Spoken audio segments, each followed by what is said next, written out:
1장 1절부터 8절 말씀입니다. 느웨에 대한 경고 곧 엘고스 사람 나훔의 묵시의 글이라. 여호와는 질투하시며 보복하시는 하나님이시니라. 여호와는 보복하시며 진노하시되 자기를 거스르는 자에게 여호와는 보복하시며 자기를 대적하는 자에게 진노를 품으시며 여호와는 노하기를 더디하시며 권능이 크시며 벌받을 자를 결코 내버려 두지 아니하시느니라. 여호와의 길은 회오리 바람과 광풍에 있고 구름은 그의 발에 티끌이로다. 그는 바다를 꾸짖어 그것을 말리시며 모든 강을 말리시나니 바산과 갈멜이 쇠하며 레바논의 꽃이 시드는도다. 그로 말미암아 산들이 진동하며 작은 산들이 녹고 그 앞에서는 땅 곧 세계와 그 가운데에 있는 모든 것들이 솟아오르는도다. 누가 능히 그의 분노 앞에 서며 누가 능히 그의 진노를 감당하랴. 그의 진노가 불처럼 쏟아지니 그로 말미암아 바위들이 깨지는도다. 여호와는 선하시며 환난 날의 산성이시라. 그는 자기에게 피하는 자들을 아시느니라. 그가 범람하는 물로 그곳을 진멸하시고 자기 대적들을 흑암으로 쫓아내시리라. 네, 오늘 말씀은 나훔 말씀입니다. 자, 이제 2024년도에 지나가고 2025년 새로운 해를 맞이하여서 하나님의 말씀을 증거해 드리겠습니다. 2025년에는 우리 대림 새생명교회가 하나님 보시기 아름다운 귀한 성도들이 되시기를 바랍니다. 하나님 말씀 안에서 늘 충성 봉사하는 삶을 사시기를 바랍니다. 나훔서는 주제는 악의 상제인 아수르 나라의 심판과 멸망을 선포하는 것입니다. 나훔이라는 선지자 이름은 유로라는 뜻을 가지고 있습니다. 책의 내용과 연관이 있습니다. 유다는 계속 괴롭혀 유다는 남유다를 말씀드립니다. 북이스라엘과 남이스라엘을 이야기할 때 유다는 그 남쪽에 여호수아의 분배 때 그렇게 받았습니다. 북이스라엘을 정복한 무서운 적국 아수르가 곧 멸망할 것이다. 큰 위로의 메시지를 나훔을 통해서 전달했습니다. 또한 사람들이 아수르 수도인 니느웨를 멸망하는 것을 보며 내가 어디로 갈 것인가 라고 이야기할 때 하나님의 위로가 이스라엘 백성들에게 있었다는 것입니다. 이는 니느웨의 멸망을 동정의 눈으로 본 자는 아무도 없습니다. 왜? 니느웨이 너무나 악한 백성이었기 때문입니다. 여기에서 나훔 선지자 이름을 상기시키는 것은 위로라는 말을 사용했던 것입니다. 니느웨는 오래전에 요나의 심판 때에 회개함으로 위기를 넘어갔습니다. 그러나 1세기가 지나면서 다시 죄악이 가득해져서 나홈이 애언할 시대가 되었던 것입니다. 그들은 전혀 회개하지 않았습니다. 나홈은 그들의 멸망이 이제 불가피하다고 예언했던 것입니다. 그렇기 때문에 니느웨는 구원의 불만을 품었던 그 요나처럼 구약에서 성경 중에 가장 사랑했던 책은 나훔서일 것이다 라고 농담 삼아 이야기도 합니다. 나홈의 활동 연대는 정확히 나오지는 않지만 니느웨의 멸망을 알리는 경고의 메시지였습니다. 니느웨를 멸망한 주전 612년에 이전에는 것으로는 불명합니다. 또한 본문의 이집트 도시 노아몬이 아수르에 의해 이미 파괴된 것을 기록하고 있습니다. 그 사건은 주전 663년에 일어났으므로 나훔은 주전 663년과 612년 사이에 활동했음을 우리는 알 수 있습니다. 노아본은 이집트의 태양신인 아몬의 성읍이라는 뜻을 가지고 있습니다. 주전 2000년 전부터 663년까지 이집트의 중심 도시로서 특히 상부 이집트의 수도의 역할을 했습니다. 노아본은 헬라어 이름으로 테본이라 했으며 나중에 룩소로하고 불렀습니다. 노아보는 나일강 여러분 그 지도를 보면은 아프리카의 아프리카의 오른쪽 상류에 있는 나일강이 아프리카에서는 제일로 큰 강이라 이렇게 이야기할 수가 있습니다. 나일강 중심으로 동쪽으로 태양이 떠오르며 동쪽에 카르라 신전과 르소 신전을 거대한 신전이 유적으로 지금도 남아 있습니다. 반면 서쪽에는 주로 왕과 여왕들의 무덤이 있고 유명했던 하드세수트의 장세 전도 있는 세계 최고의 유적 도시로 꼽히면서 현재 이집트의 주요 관광 명소로 하나가 되어 있습니다. 이집트는 옛날에 애굽을 성경에 생각하면 되겠습니다. 그렇게 오래된 역사와 전통과 유용을 자랑했던 노아본도 아수르에 의해 무너졌다는 것입니다. 저자는 이 사건을 통해서 노아본의 운명이 아수르의 자신의 운명이 될 것임을 예언했던 것입니다. 소선지 중에서도 다른 이방 국가들에 대한 심판을 주제를 다루고 있는 책은 하박국서, 오바다서, 나홈에서 이 세 권의 책입니다. 바벨론에 대해서 오바다서는 에돔에 대해서, 나홈에서는 아수르에 의해서 다루어지고 있습니다. 특히 대부분의 선지서는 회개를 촉구하는 메시지를 보내는 반면 나홈에서는 그런 내용이 전혀 없고 심판, 멸망의 메시지만 끝으로 맺습니다. 또한 니느웨성의 멸망에 대해서는 시각적으로 실감나고 행동감이 넘치는 묘사를 한다는 것이 이 책의 특징이라 이렇게 이야기할 수가 있습니다. 윙윙 하는 채찍 소리, 윙윙 하는 병거 바퀴 소리, 뛰는 말, 달리는 병거, 충돌하는 기병, 번쩍이는 칼, 번개 같은 창, 죽임당한 자의 때, 죽음의 큰 무더기, 무수한 시체여 사람들이 그 시체를 걸려 넘어진다는 것이 무서운 성경에 이야기하고 있습니다. 이 표현들은 한때 여러 세기 동안 고대의 근동을 휩쓸며 많은 성읍을 피로 문들게 하고 시체를 무더기로 쌓아놓았다는 것입니다.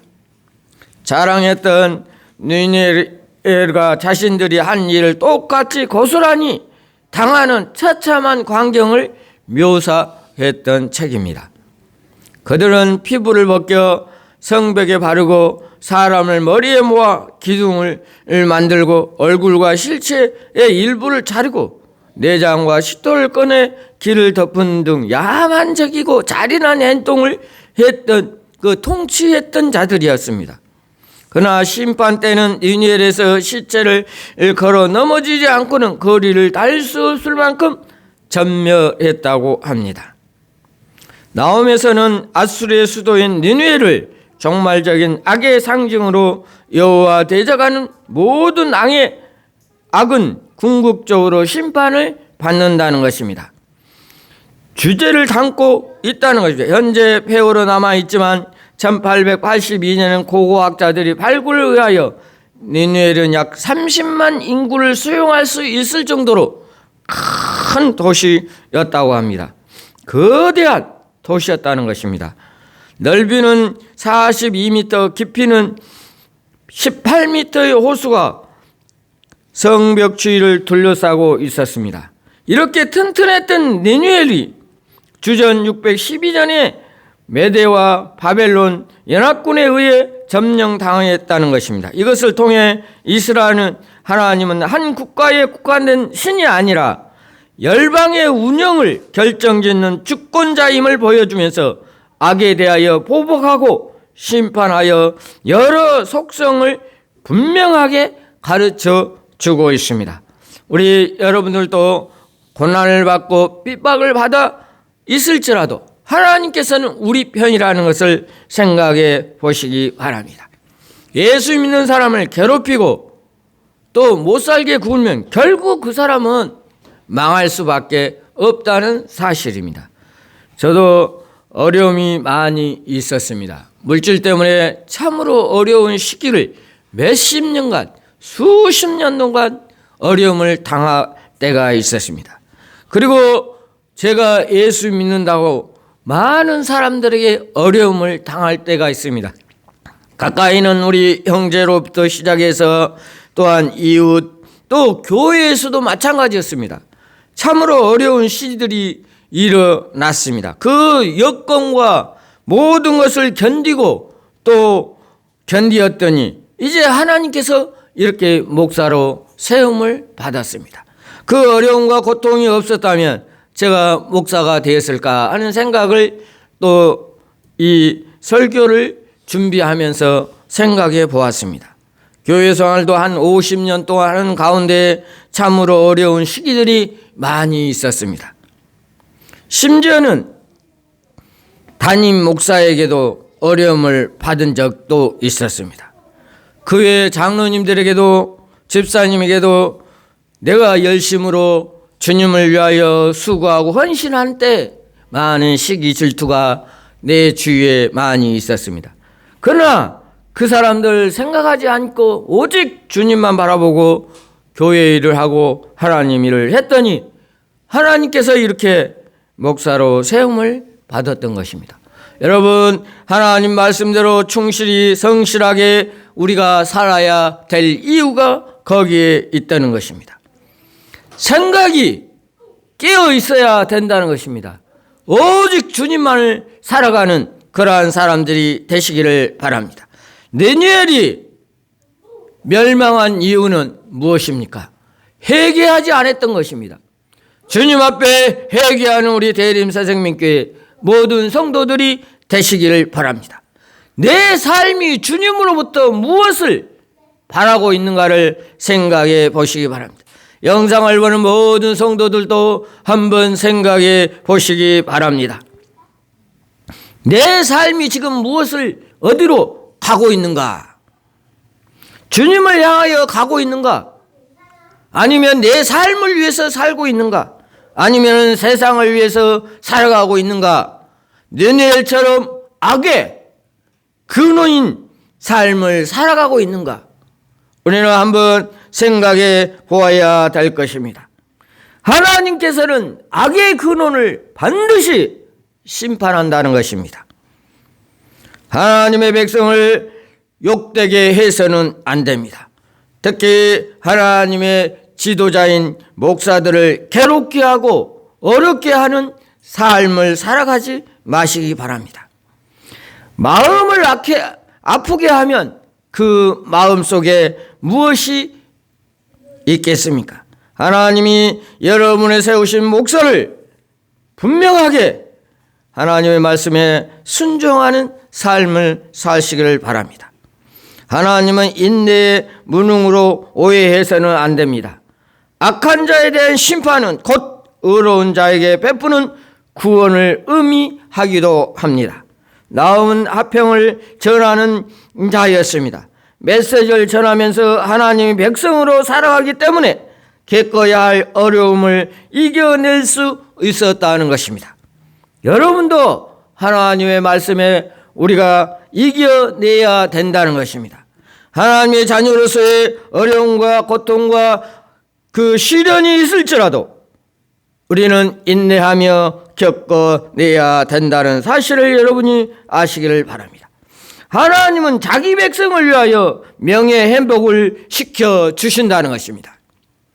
분명하게 하나님은 하나님의 백성을 인도해 주실 것이고 위로해 주실 것이고 악에서 승리하게 해 주신다는 사실을 여러분은 기억하시기 바랍니다. 이미 여호와를 의지하는 자들은 어떠한 심판이 와도 두려워하거나 염려할 필요는 없습니다. 나홈에서를 읽으면서 많은 위로를 하시기 바랍니다. 하나님은 분명하게 하나님의 백성을 위로해 주시고 지켜주시고 승리하게 하신다는 사실입니다. 느헤미엘이 멸망한 이유가 바로 회개하지 않았다는 사실, 우리의 삶 속에서도 회개하며 하나님께 충성 봉사할 수 있는 마음이 되시기를 바랍니다. 겉으로만 교회에 나온 척 하지 말고 하나님 앞에 우리가 회개하며 살아가는 우리 대림 새생명교회 모든 성도들, 영상을 보는 모든 성도들도 주님 앞에 우리가 회개할 수 있는 그런 마음이 돼야 됩니다.